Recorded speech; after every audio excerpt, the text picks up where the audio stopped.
하나님의 음성을 듣는다는 것은 신앙생활에서 가장 중요한 일 중 하나입니다. 그러나 많은 사람들이 하나님의 음성과 자신의 생각을 구분하지 못해 혼란을 겪습니다.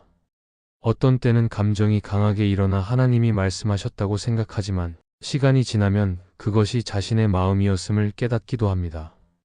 반대로 정말 하나님께서 주신 마음인데도 의심하며 놓칠 때도 있습니다.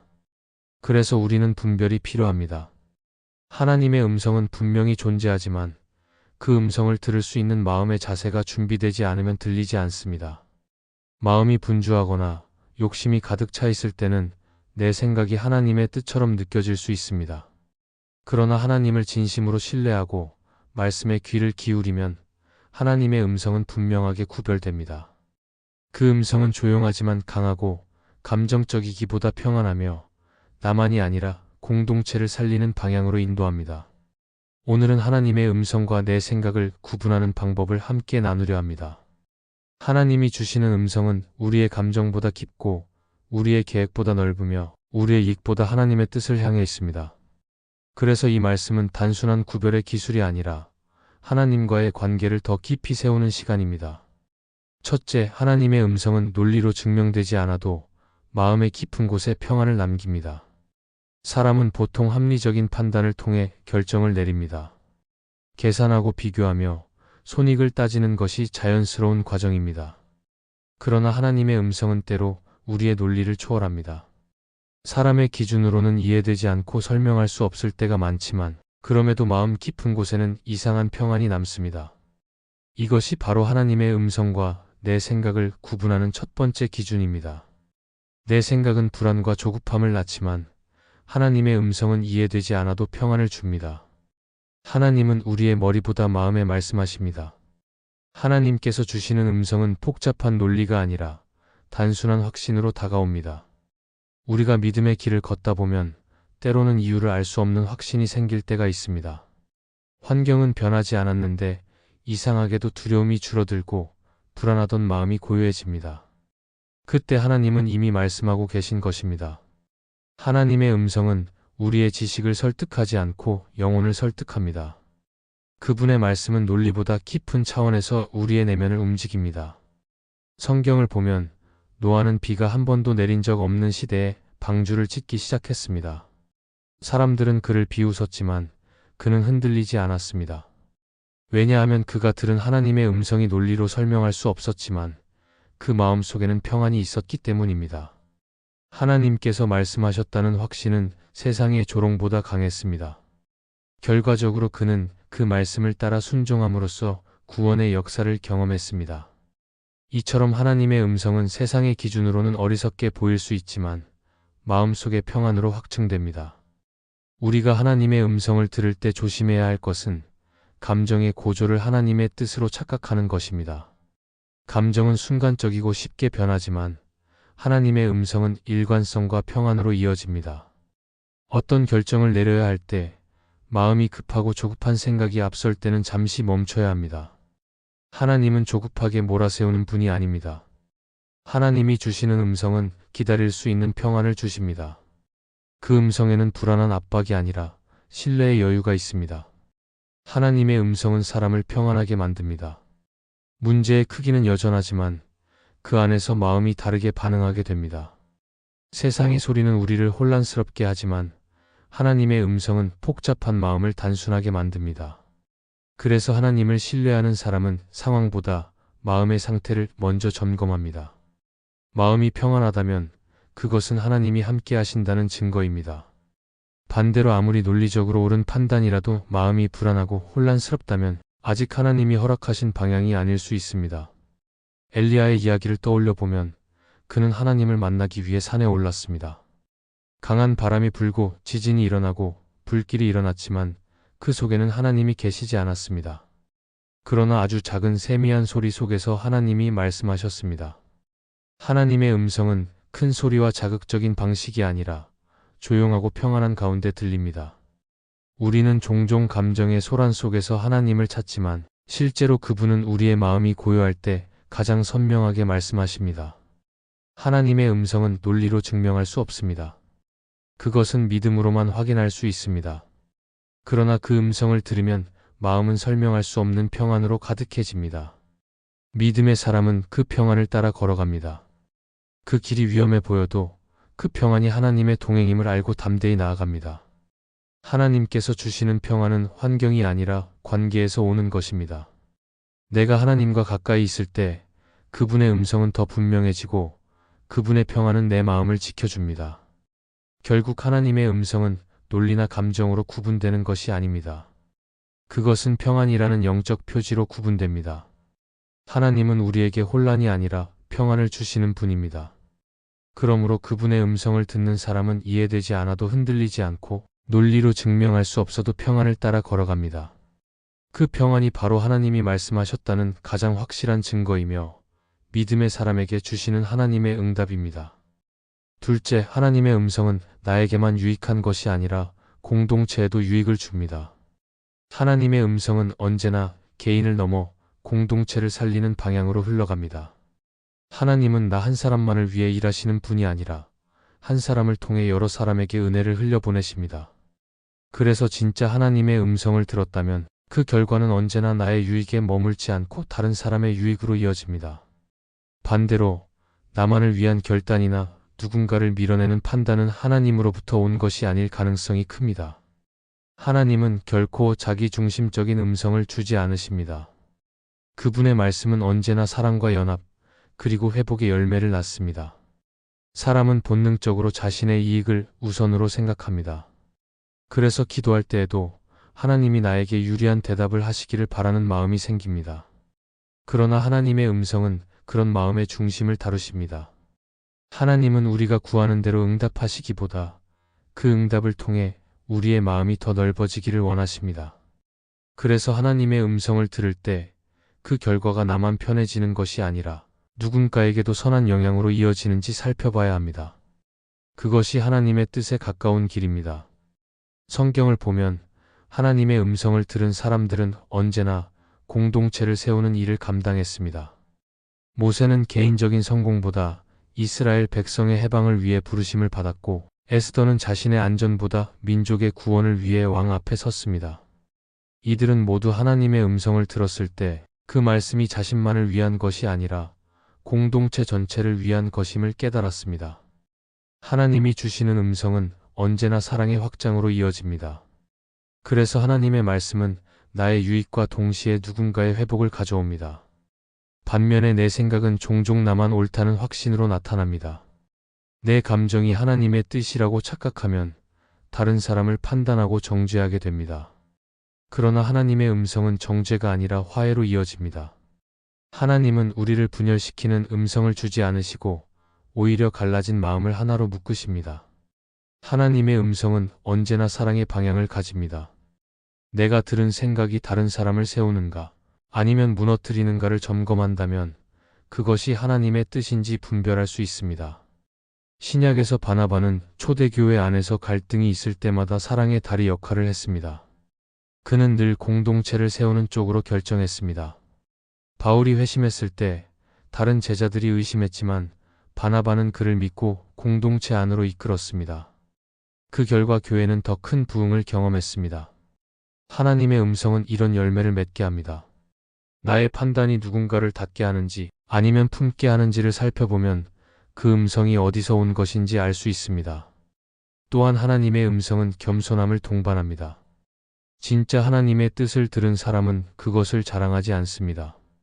오히려 조용히 순종하며 자신이 받은 은혜를 나누고자 합니다. 내 마음속의 생각이 나를 드러내려 한다면 그것은 내 생각일 가능성이 높습니다.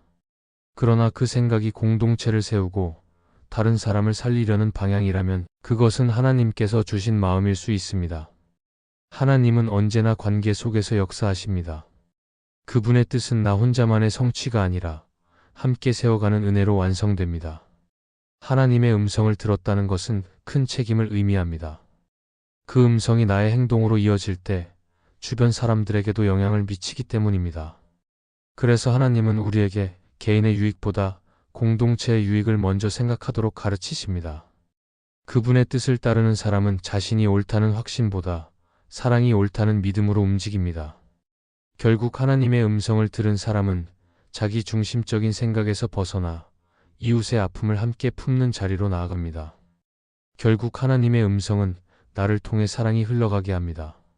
그 음성은 나를 편하게 하는 것이 아니라 나를 통해 다른 사람을 세우게 합니다.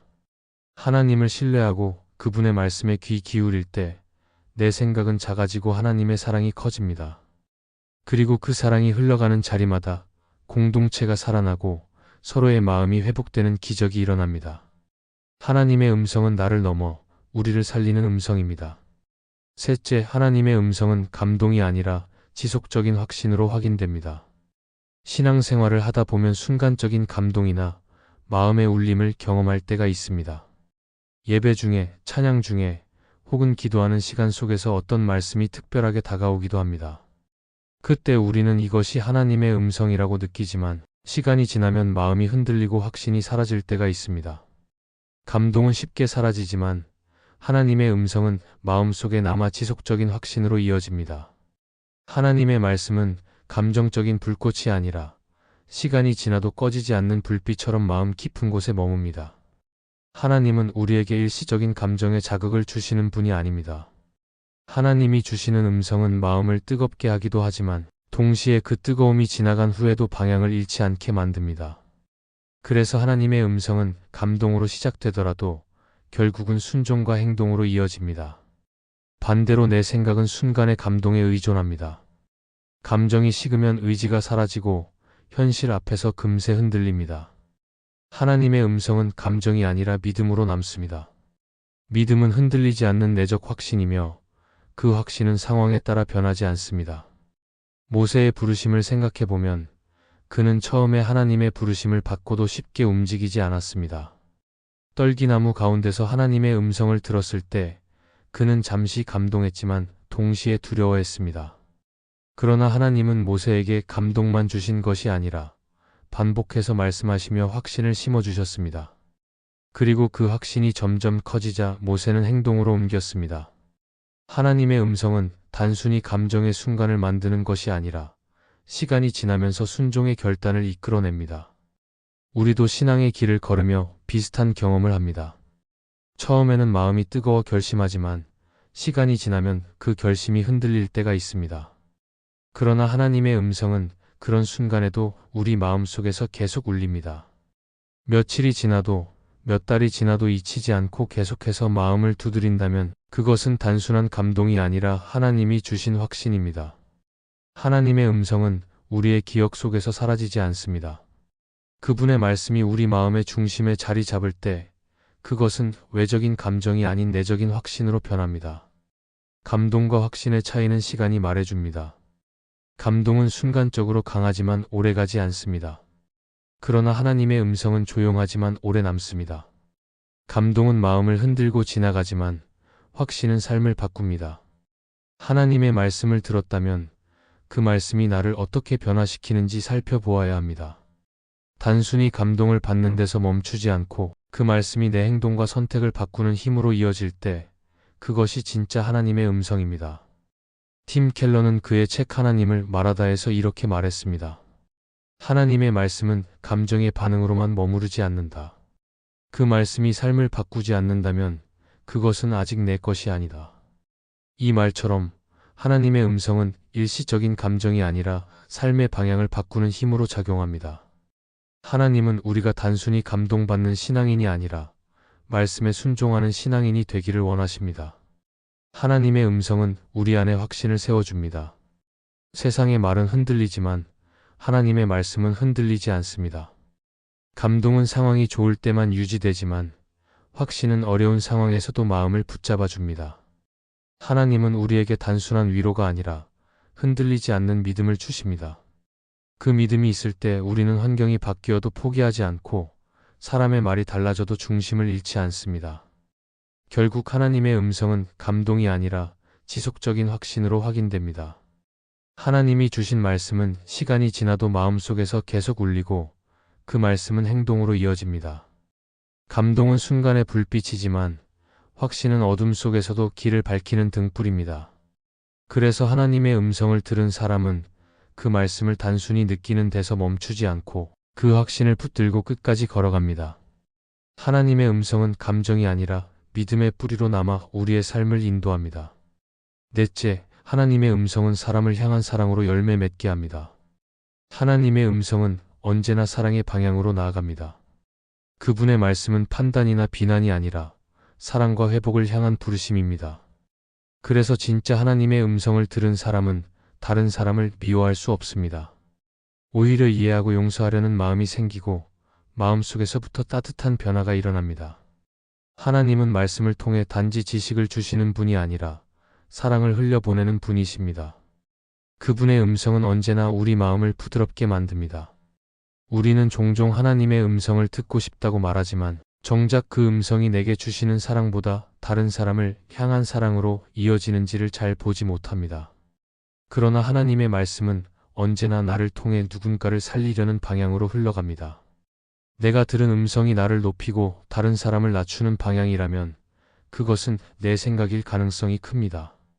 하지만 그 음성이 나를 낮추고 다른 사람을 세우게 한다면 그것은 하나님께로부터 온 말씀일 가능성이 큽니다. 하나님은 사랑의 하나님이시며 그분의 음성은 언제나 사랑의 열매를 맺게 하십니다. 예수님이 말씀하신 가장 큰 계명은 하나님을 사랑하고 이웃을 사랑하는 것입니다. 하나님의 음성은 늘 이 두 가지를 함께 묶습니다. 하나님을 향한 사랑이 깊어질수록 사람을 향한 사랑도 깊어져야 합니다. 하나님의 음성을 듣는다는 것은 단순히 신비로운 체험이 아니라 사랑이 자라는 과정입니다. 내가 하나님의 음성을 들었다면 그 증거는 말이 아니라 태도에서 드러납니다. 이전에는 미워했던 사람을 용서하고 무관심했던 사람을 품게 되며 상처 준 사람에게도 기도할 수 있게 됩니다. 그것이 하나님이 말씀하시는 방식입니다. 요한일서에 보면 하나님은 사랑이시라고 말씀합니다. 그분 안에 거하는 사람은 사랑 안에 거하는 사람입니다. 하나님의 음성은 우리의 마음을 사랑으로 채우기 때문에 진짜 하나님의 말씀을 들은 사람은 관계가 변합니다. 말투가 부드러워지고 시선이 따뜻해지며 마음이 열린 사람으로 바뀝니다. 하나님은 음성을 통해 우리의 지식을 넓히기보다 마음을 넓히십니다. 그리고 그 사랑은 결국 다른 사람의 삶에도 영향을 줍니다. 요한복음 21장에서 부활하신 예수님은 베드로에게 3번 물으셨습니다. 내가 나를 사랑하느냐? 예수님은 베드로에게 사명을 주시기 전에 먼저 사랑을 확인하셨습니다. 그리고 이렇게 말씀하셨습니다. 내 양을 먹이라. 예수님의 말씀은 사랑으로 이어지고 사랑은 섬김으로 완성됩니다. 하나님의 음성을 들었다면 그 음성은 반드시 사랑의 행동으로 나타나야 합니다. 아무리 깊은 깨달음이 있어도 그것이 사랑으로 열매 맺지 않으면 하나님의 음성이 아닙니다. 사람의 생각은 종종 자기 중심적으로 흐릅니다. 자신의 판단이 옳다고 생각하고 다른 사람을 향한 비판이나 정당화로 이어지기도 합니다. 그러나 하나님의 음성은 나를 중심에 두지 않습니다. 오히려 나를 비워 사랑의 자리로 부르십니다.